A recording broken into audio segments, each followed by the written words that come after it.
Hi, welcome to today's Sheldon Road Sunday Supplement. My name's Julie and it's lovely to have you with us.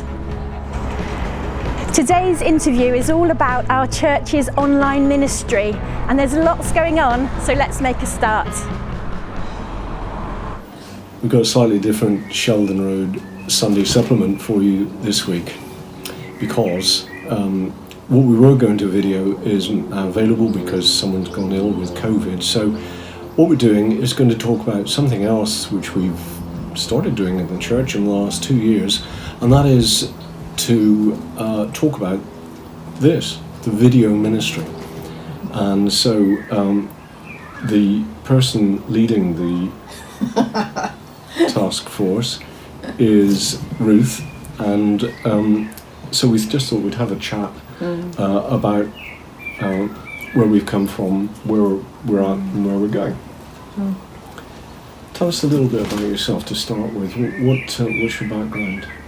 I was trained as a teacher, so very different from all of this, and any sort of computer knowledge I've had and technical knowledge has just been picked up along the way with all sorts of different jobs that I had. I was a software tester for a little while. I worked as a bookshop manager, so working with people, all sorts of different things I've done. So hopefully there's a creative element that's come out of that and a little bit of technical knowledge, or maybe some confidence to have a go at technical stuff, even if I don't know anything about it.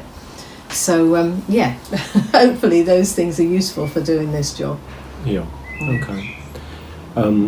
As far as I'm concerned, I've had a history of working with radio, not in a full-time capacity, but worked for New Wine, the annual Christian conference, for in total 20 years, providing the radio station for them on an annual basis, which meant basically we gave up our summer holidays to do it.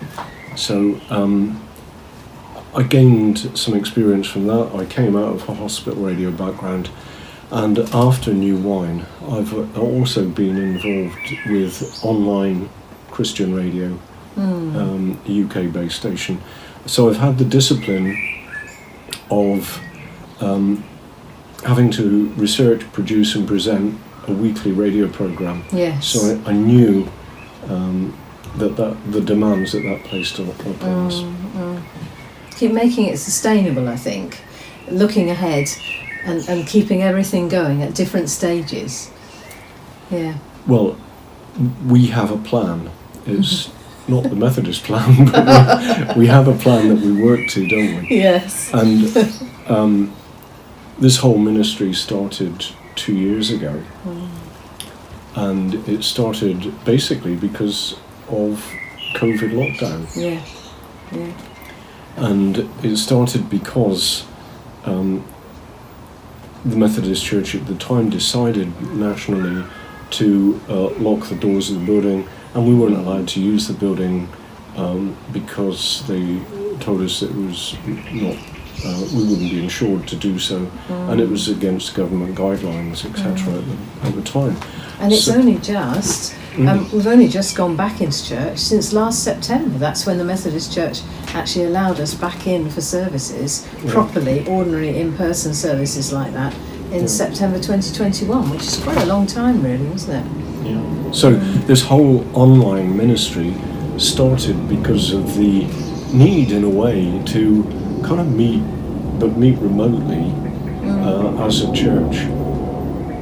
Yes, to still feel that you were connected in some way to your church and to your congregation, and to see familiar people even though you weren't able to see them in person. Yeah.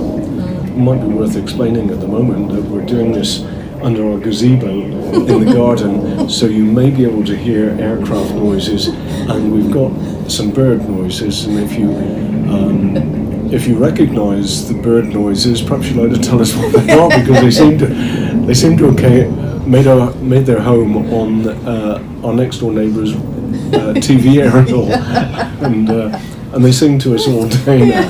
And then the wind's blowing as well. It's quite gusty today, isn't it?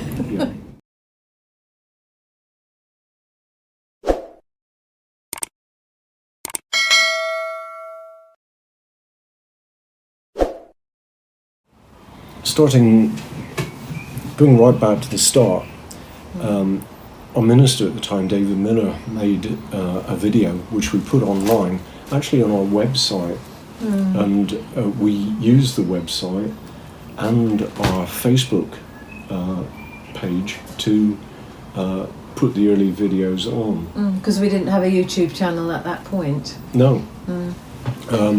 Well, we did. We started a YouTube channel, but there were some complications. Yes.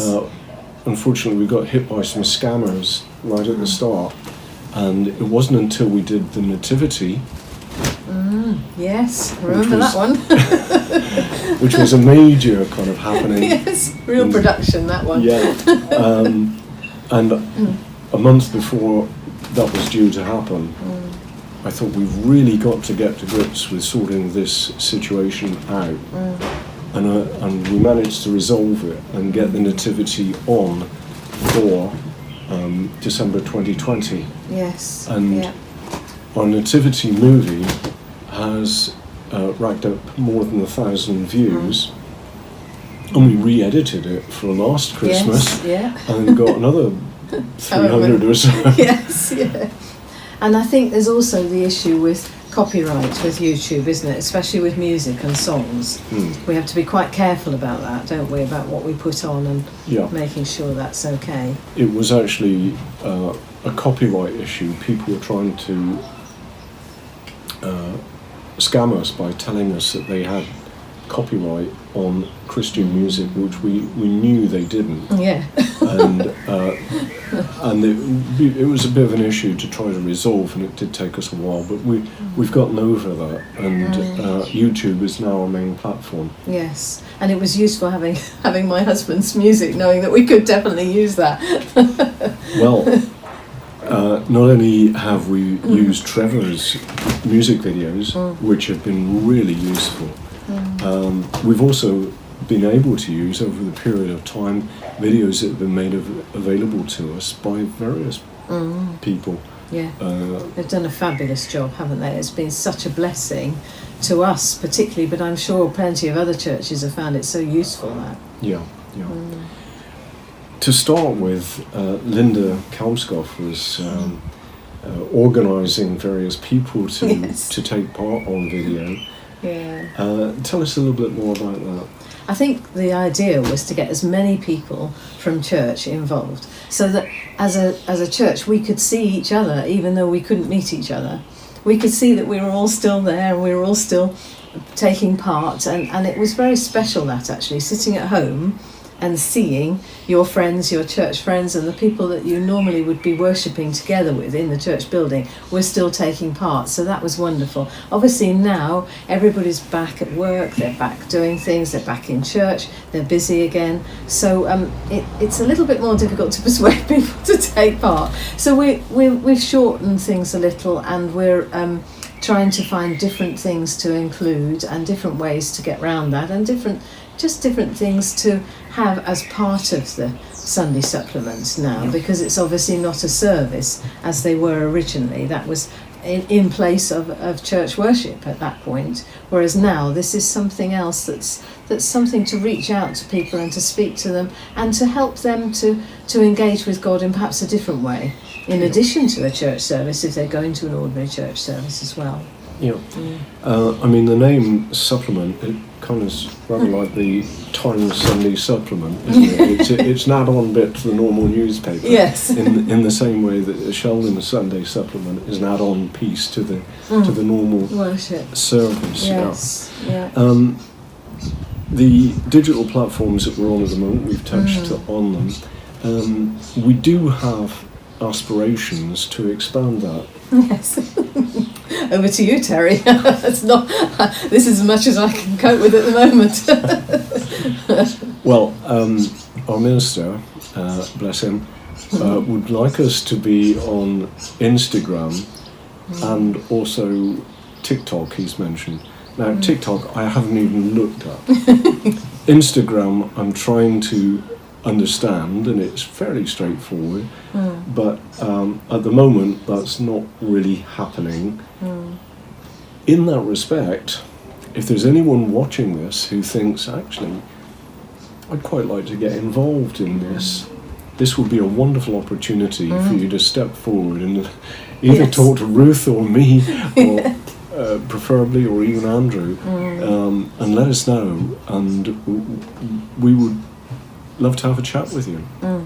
Because again, that would be a different kind of content again, wouldn't it? It would be another sort of devotional content, or just thought-provoking, to get people to engage in a different way, maybe. Well, the YouTube, of course, you can make an hour-long video, and that's fine. But with Instagram and TikTok, they're designed to be very short, Yes. a couple of minutes. Yeah. So you make your story very short, Yeah. short and punchy, and that's the way they work. There's a different way of thinking, really, to what we've been doing before. Yeah. And there's also quite a discipline in that as well, Yes. because you can't just waffle on. No. You've got to be Like straight this. and to the point. Yeah, so watch this space, and if you're interested, please get in touch. Very much so. Yeah. We do have the website, we should say that as well. Oh, yeah. And the Facebook page is still being worked on, with Helen doing that. She takes the lead in that, doesn't she? She keeps that up to Yeah, date. we've actually got 3 admins, but Helen does post quite a bit of stuff. I put the link to the service on every week. And then Richard does the website and keeps that very much up to date with all sorts of things, doesn't he, for church use and for anybody finding out about us. Yeah, we've actually got a really comprehensive website, which is capable of doing all sorts of things that we haven't even looked at yet. Yeah. And because you can do all sorts of things with it, it's actually really quite complicated. So think of Richard, won't you? Because Yes, he does a wonderful job. Yes. Yeah, it's not straightforward, and he puts a lot of time and effort into Yeah, it. he does. Yes, we're very grateful for that. And actually, it's quite a good way for people to access the YouTube presentations, the Sunday supplements, because they can get to them through the website, can't they? There is Yeah. the link that comes through. Terry, this is a lot of work that we all do. And you've done it for such a long time now, and actually put an awful lot of hours, hundreds or thousands of hours into this. Just wondering about the actual response, and how many people are watching this, how many people are using it and finding it helpful. I think that we had a lot of response in the early days. During the first lockdown in particular, people seemed to be really appreciative. Yeah. And also we had responses from people in the UK, from Scotland, from Devon, all across the UK. So that was quite surprising. We had some responses, 1 or 2 from outside the UK. Trying to remember where now, but I can't. Was there one in Serbia? Did you tell me there was somebody in Serbia?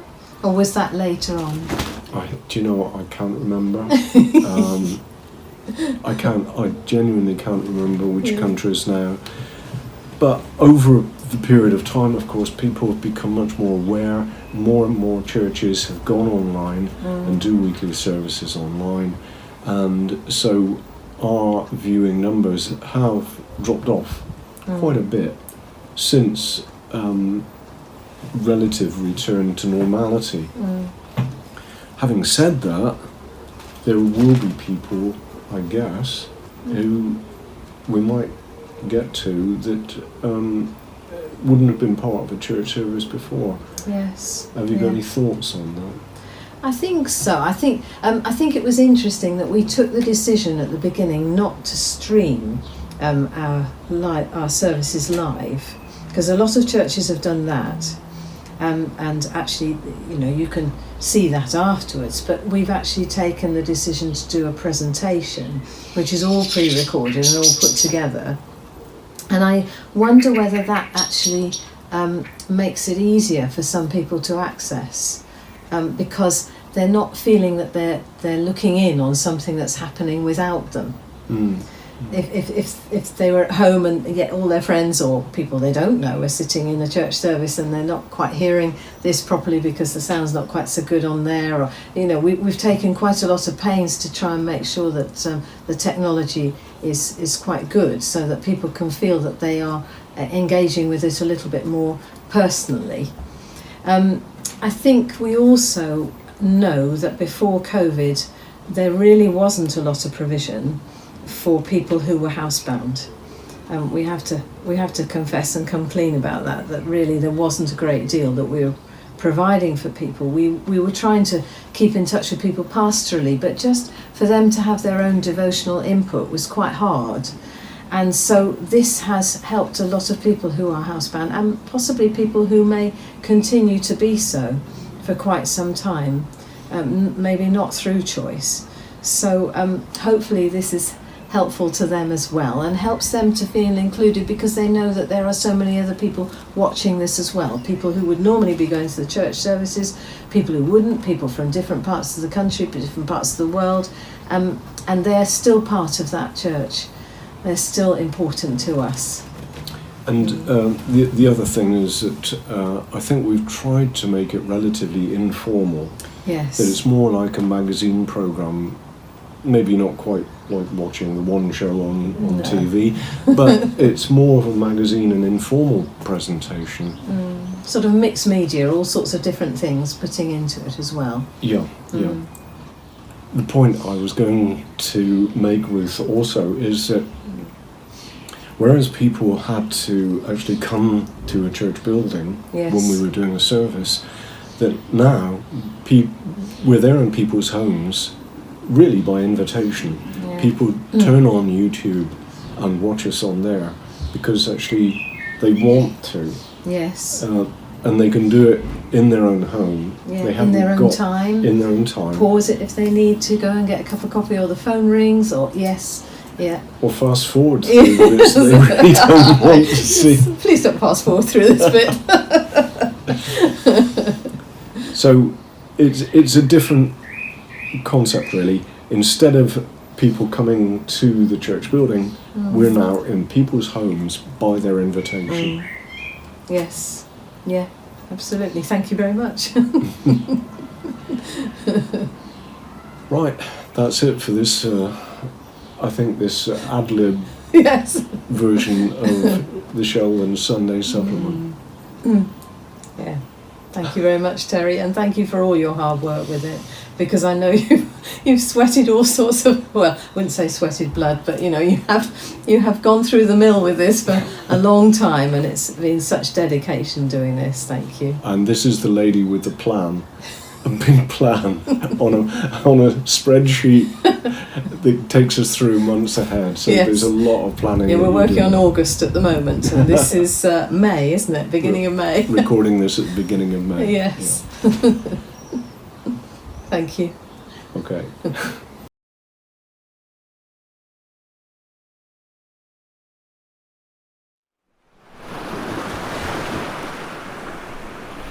For the earth will be filled with the knowledge of the glory of the Lord, as the waters cover the sea.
And that's the end of our supplement for today. We hope you've enjoyed it. Please watch again next week for our final session in this series. It's going to be all about our toddler group.